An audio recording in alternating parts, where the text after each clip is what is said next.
नमस्कार मित्रांनो, वाय-एम मराठी या यूट्यूब चॅनलमध्ये आपल्या सर्वांचे स्वागत आहे. तर मित्रांनो, मी तुम्हाला सांगू इच्छितो की जे बांधकाम कामगार आहेत, अशा बांधकाम कामगारांना गृहोपयोगी संच वाटप सध्या सुरू आहे.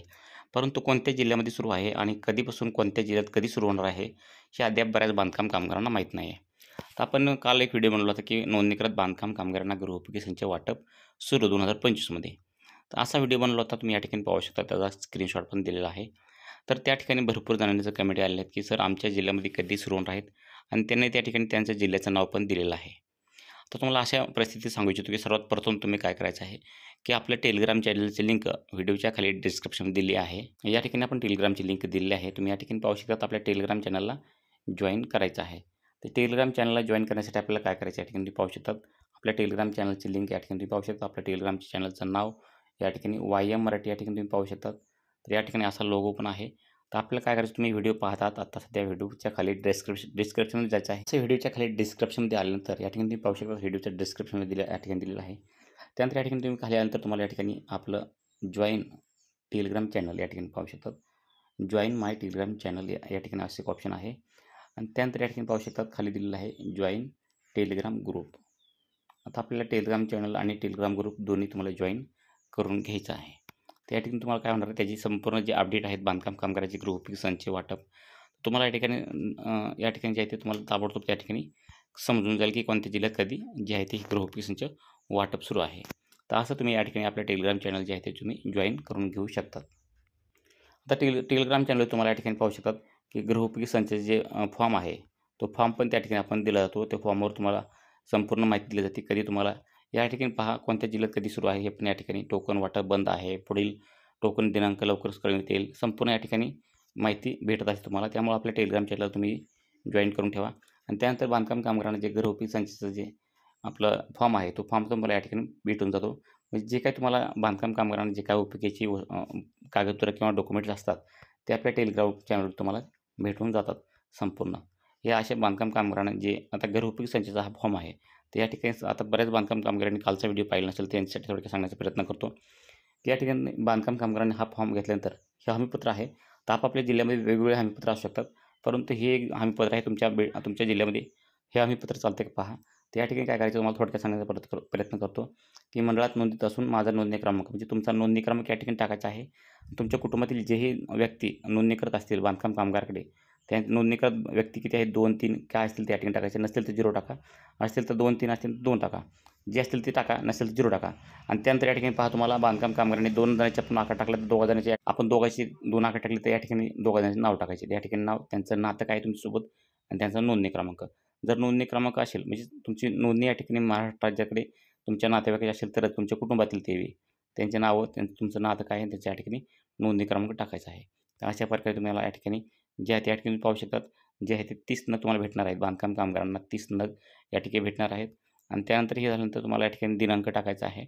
या ठिकाणी दिनांक पाहू शकता. दिनांक, त्यानंतर लिहून द्यायचं नाव, नोंदणी क्रमांक आणि मोबाईल नंबर, त्यांची सही या ठिकाणी वरच्या साईडला टाकायची आहे.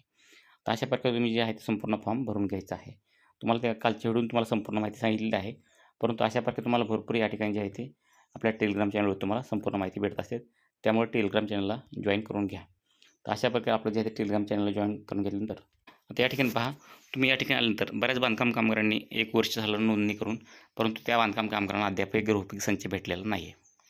त्या बांधकाम कामगारांना गृहोपयोगी संच भेटण्यासाठी काय करायचं आहे, ते म्हणतात की आमच्या डिस्ट्रिक्टमध्ये, आमच्या जिल्ह्यामध्ये बऱ्याच बांधकाम कामगारांना गृहोपयोगी संच भेटलेले आहेत. परंतु आम्ही वाट पाहून आहेत की आम्हाला गृहोपयोगी संच कधी भेटेल, परंतु आत्ता आणि अद्यापही गृहोपयोगी संच भेटलेला नाही आहे. तर आम्ही काय करणार, आमचे रिन्यूअल पण या ठिकाणी, रिन्यूअलची तारीख पण या ठिकाणी संपत आलेली आहे. आम्हाला डबल रिन्यूअल करावं लागणार आहे. तर ते म्हणतात की आम्ही जर रिन्यूअल नाही केलं तर चालेल का, आम्हाला गृहोपयोगी संच भेटेल का. तर त्यांना भेटणार नाही मित्रांनो. कारण का, ज्या बांधकाम कामगारांनी गृहोपयोगी संच लाभ घ्यायचा आहे त्या बांधकाम कामगारांना रिन्यूअल करणं गरजेचं आहे. त्यांची नोंदणी जी आहे ती ॲक्टिव्ह असणं गरजेचं आहे. नोंदणी ॲक्टिव्ह ठेवणं गरजेचं आहे. ज्यांची इनॲक्टिव्हेट असणार आहे, ज्यांची नोंदणी असक्रिय असणार आहे, त्यांना भेटणार नाही. ज्यांची नोंदणी सक्रिय ॲक्टिव्ह आहे, अशा बांधकाम कामगारांना गृहोपयोगी संच भेटणार आहे. तर ज्या बांधकाम कामगारांनी नोंदणीसाठी असेल किंवा ऑनलाईन कुठलीही समजा स्कॉलरशिप असेल, कुठल्याही योजनेसाठी दाव्यासाठी ऑनलाईन अर्ज केला असेल, त्यांना तारीख चुकत असेल त्यांच्याकडून जाण्यासाठी, त्यांनी या ठिकाणी तारीख बदलू शकतात. तारीख बदलण्यासाठी थोडक्यात या ठिकाणी पाहू शकतात. थोडक्यात काय करायचं आहे, तारीख बदलण्यासाठी आपल्याला दाव्यासाठी या ठिकाणी ऑनलाईन हे करू शकतात, दावा करू शकतात. त्या ठिकाणी तुम्हाला काय करायचं आहे की आपला रजिस्ट्रेशन नंबर या ठिकाणी टाकायचा आहे आणि रजिस्ट्रेशन नंबर टाकल्यानंतर आपल्याला प्रोसीड टू फॉर्म या बटनावरती क्लिक करायचं आहे. तर या ठिकाणी फक्त तुमचा जो नोंदणी करताना मोबाईल नंबर जवळ होता किंवा मोबाईल नंबर तो जे दिलेला आहे तो तुमच्या जवळ ठेवा, कारण की त्या मोबाईल नंबरवर OTP येणार आहे. OTP टाकूनच आपल्याला पुढे जाता येणार आहे, कारण की आपण या ठिकाणी रजिस्ट्रेशन नंबर टाकल्या आणि त्यानंतर आपण प्रोसीड टू फॉर्मवर या ठिकाणी क्लिक करूयात. त्या ठिकाणी प्रोसीड टू फॉर्मवरती क्लिक करूयात. या ठिकाणी तुम्ही पाहू शकता आपल्याला OTP येईल. त्या ठिकाणी एक OTP आपल्याला येईल आणि तो OTP आपल्याला या ठिकाणी टाकायचा. आपला जो नोंदणी करताना जो मोबाईल नंबर दिला त्या मोबाईलवर एक OTP येणार आहे. या ठिकाणी तुम्ही पाहू शकता OTP आलेला आहे. तर मित्रांनो, आपण OTP टाकलेला आहे. OTP टाकल्यानंतर आपल्याला जे आहे ते व्हॅलिडेट OTP ह्या ऑप्शनवरती क्लिक करायचं आहे.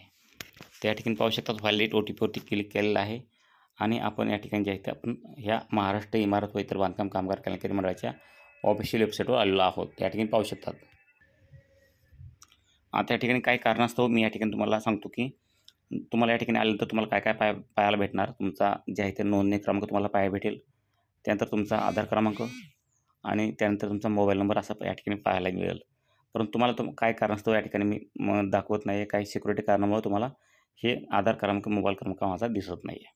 तर तुमचा त्या ठिकाणी नोंदणी क्रमांक, आधार क्रमांक, मोबाईल क्रमांक तुम्हाला त्या ठिकाणी दिसून येईल.